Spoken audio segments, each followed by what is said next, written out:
Hello, my name is Carmen Wright, and I'm in seventh grade from St. Mary's School. My science fair project is called "What's for Breakfast." We have two dogs, Padfoot and Biscuit. Padfoot has always been a really good eater and will eat anything placed in his food bowl. Biscuit, on the other hand, was getting thinner and more reluctant to eat.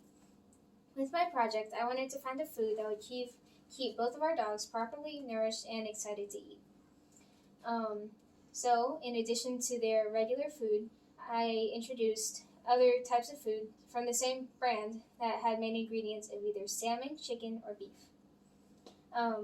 My hypothesis was that the most popular dog food would be beef, since we've always used beef treats to train our dogs, and they've enjoyed these. My independent variables were the dogs that we used, the food bowls that we used, and the time and location that we conducted our experiment. My dependent variables were the types of meat that we used and the order that each bowl was arranged in. My control was the Purina Pro Plan, which was the original dog food we had been using.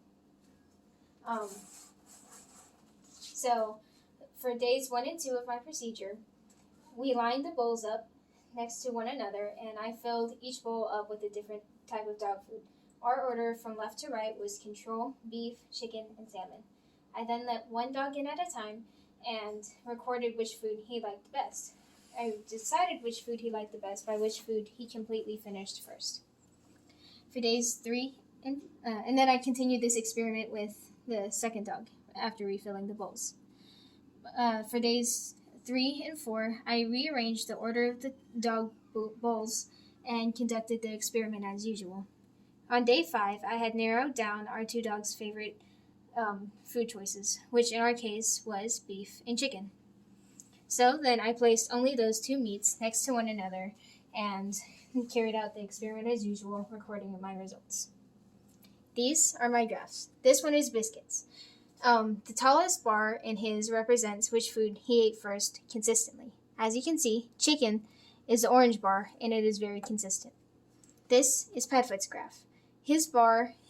The tallest bar in his also represents which food was his favorite. As you can see, beef, the blue bar, was the most consistent through the experiment. Based on my results, my conclusion was partially correct. While beef was one of the favorites, it was not the favorite of both dogs. If I had to choose to do anything differently, I would want to use canned food and maybe a different type of dog food. Thank you for your time.